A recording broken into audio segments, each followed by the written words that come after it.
Eldorado एक ऐसा शहर जो पूरा सोने का बना था। एक ऐसी जगह जो खोजकर्ताओं के 400 सालों तक खोजने के बाद भी नहीं मिली। आखिर क्या है इस सोने के शहर का राज? आइए जानते हैं इस वीडियो में।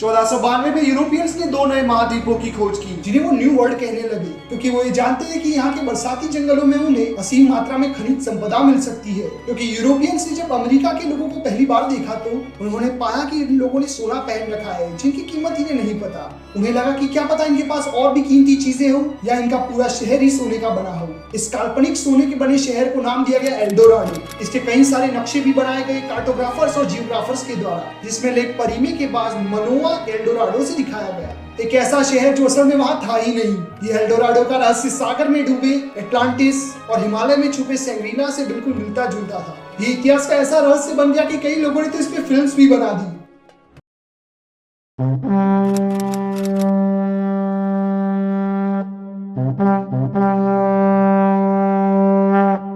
इस काल्पनिक शहर की कहानी की शुरुआत होती है आज से 3000 साल पहले। ईसा पूर्व 1270 साल पहले कोलंबिया में मुइस्का सभ्यता के लोग अपनी आजीविका को शिकार से बदलकर कृषि प्रधान बना रहे थे, जो पड़ोस की एक पहाड़ी की ओर जा रहे थे, जहाँ पे वो जाके खेती कर सके। ये मुइस्का ट्राइब के लोग माइग्रेशन के बाद 4000 स्क्वायर किलोमीटर के छोटे एरिया में रहने आए। मैंने छोटा इसलिए कहा क्योंकि इनका नाम का साम्राज्य 20 लाख स्क्वायर किलोमीटर में फैला था। पुरातन अमेरिका में मुख्यतः 4 सभ्यताएं पाई जाती थी: मुइस्का जनजाति, इनका साम्राज्य, एस्टेक साम्राज्य और माया साम्राज्य। मुइस्का सभ्यता के लोग छोटी ट्राइब से मिलकर बने थे, जिनका एक मुखिया होता था। इन सारे मुखियाओं का एक राजा होता था जिसे जिपा कहा जाता था। इन मुइस्का सभ्यता की राजधानी बकाता थी, जिसे स्पेनिश इन्वेजन के बाद बोगोटा कहा जाने लगा। ये बोगोटा आज भी कोलंबिया की राजधानी है।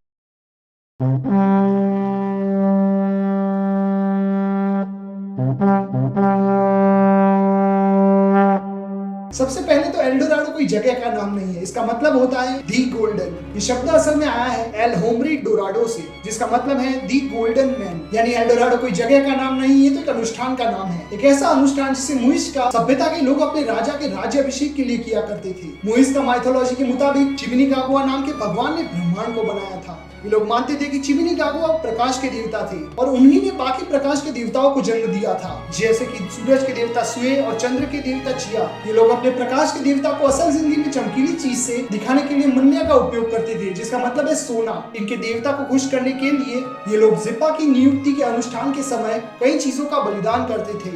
ये लोग अनुष्ठान में अपनी खास चीजें देते, जिनमें शामिल होती सोने से बनी कलाकृतियां। इन अनुष्ठान का जिक्र सबसे पहले 1638 में जॉन फ्रेल ने किया था। इस अनुष्ठान में सभी लोग ग्वाटाविटा झील के पास इकट्ठे होते, फिर एक राफ्ट बनाई जाती जिसे सोने से सजाया जाता, और फिर नए होने वाले जिप्पा के शरीर के सारे बाल नोच लिए जाते। नए जिप्पा को सोने की भस्म से नहलाया जाता, जिससे वो सोने की मूर्ति जैसा लगे। फिर ये नया बनने वाला जिप्पा और दूसरे 4 लोग राफ्ट में बैठ के झील के बीच में जाते। इस परंपरा के अंत में जिप्पा सारे सोने के गहने और तुंजो, जिनका मतलब है सोने की कलाकृतियां, को राफ्ट से झील में फेंक देता, जिससे लोगों को लगता कि इससे उन्हें एक नया समर्थ शासक मिलेगा।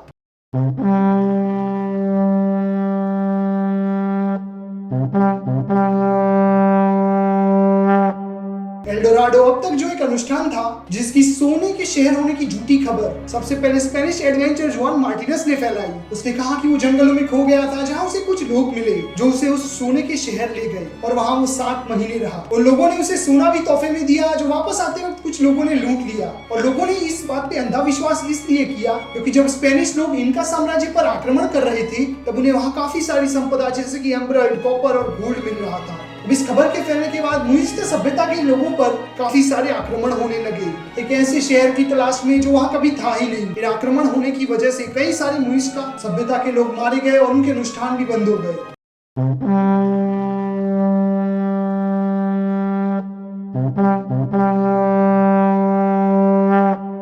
एल्डोराडो यानी कि नई दुनिया में एक सोने का शहर है ये सबसे पहले जर्मन्स को पता चला था और ये सबसे पहले पता चलने वाला जर्मन आक्रमणकारी था एम्ब्रोशियस एहिंगर, जो सोने की तलाश में आया और 1933 में जहरीला तीर लगने से मौत हो गई। इसके बाद एक और जर्मन इस खोए हुए सोने के शहर की तलाश में निकलता है जिसका नाम था जॉर्ज वॉन स्पेयर, जो कि निकला तो था 2000 लोगों को लेकर, पर सिर्फ 80 लोग ही अमेज़न के जंगल से बचकर वापस आ सके, वो भी खाली हाथ। ब्रिटिशर्स में एल्डोराडो के बारे में सबसे पहले एक नेवी कमांडर को पता चला था जिसका नाम था वॉल्टर रॉली। वॉल्टर रॉली ने 1592 में फ्लोरेस के युद्ध में जीत हासिल की थी, जिससे क्वीन एलिजाबेथ वन रॉली से काफी प्रभावित थी। एक स्पेनिश गवर्नर ने रॉली को एक गुप्त सूचना लाके दी एल्डोराडो के बारे में। वॉल्टर रॉली अपने जहाज के साथ 1594 में ट्रिनिदाद पे हमला करके स्पेनिश गवर्नर एंटोनियो दी बुरेलो को बंदी बनाता है। फिर वो आगे लेक परिमे की तलाश में जाता है, जहां उसे एक निराशाजनक हार मिलती है और वो लंदन वापस आ जाता है। लेकिन तभी क्वीन एलिजाबेथ के गुजरने के बाद जेम्स वन नए राजा बनते हैं और जेम्स वन को रॉली पे शक होने की वजह से वो उसे जेल में डाल देते हैं। इसी समय पर 19 साल से चल रही इंग्लो स्पेनिश वॉर का अंत होता है और दोनों राज्य संधि पत्र पर हस्ताक्षर कर देते हैं। कुछ समय बीतता है और 1670 में राजा जेम्स द्वारा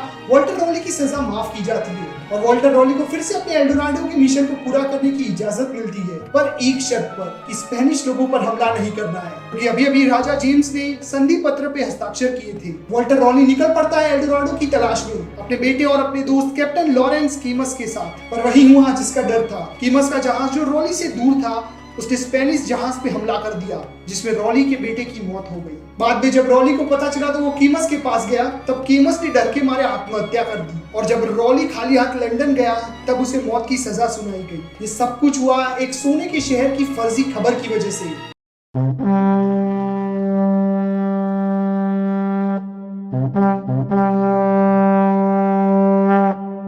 आक्रमणकारियों को ये समझ में आ गया था कि यहाँ पे कोई सोने का शहर नहीं है, जितना भी सोना है वो इस ग्वाटाविटा झील में है। 1545 में एक स्पेनिश आक्रमणकारी लाज़रो फोंते ने वहाँ लोगों से ग्वाटाविटा झील को बाल्टी से खाली करने का आदेश दिया। वहाँ के लोगों के 3 महीने मेहनत करने के बाद भी पानी का स्तर सिर्फ 3 मीटर ही गिरा, जिससे आज के समय के 82 लाख रुपए जीते सोने के आर्टिफैक्ट्स मिले और ये देखने के बाद यूरोपियन लोग भी इस काम में शामिल हो गए। बाद में 1580 में बोगोता के एक व्यापारी एंटोनियो दे सेपुलविदा ने इस झील के किनारे को काटा, जिससे इसका स्तर 20 मीटर और नीचे गिर गया। ऐसा करने से आज के इंडियन रुपीस में 3 करोड़ 30 लाख रुपए जितना सोना मिला, पर फिर भी एक सोने के शहर की उम्मीद में काफी कम था। 1801 में एक Russian scientist Alexander von Humboldt ने लंदन की एक कंपनी कॉन्ट्रैक्टर लिमिटेड के साथ मिलकर एक कंपनी बनाई जिसका नाम था company for the exploitation of the lagoon Guatavita. इस कंपनी ने 1898 में एक सुरंग बनाई जिससे झील का सारा पानी निकल गया और सिर्फ 1 मीटर जितना कीचड़ बचा। कीचड़ के सूखने के बाद आज के 50,000 रुपए जितने सोने के आर्टिफैक्ट्स मिले, पर बाद में कंपनी बैंकरप्ट हो गई। 1965 में कोलंबियन गवर्नमेंट ने इस झील के आसपास आर्टिफैक्ट्स को ढूंढने के काम पर बैन लगा दिया। लाखों रुपए, हजारों इंसान और एक पूरी सभ्यता खत्म हो गई एक ऐसे काल्पनिक शहर की खोज में जिसका कोई अस्तित्व ही नहीं था। तो ये थी कहानी सोने के शहर एल्डोराडो की। मुझे यहाँ तक सुनने के लिए धन्यवाद। मिलते अगली ऐसी किसी वीडियो में, तब तक के लिए गुड बाय, टेक केयर।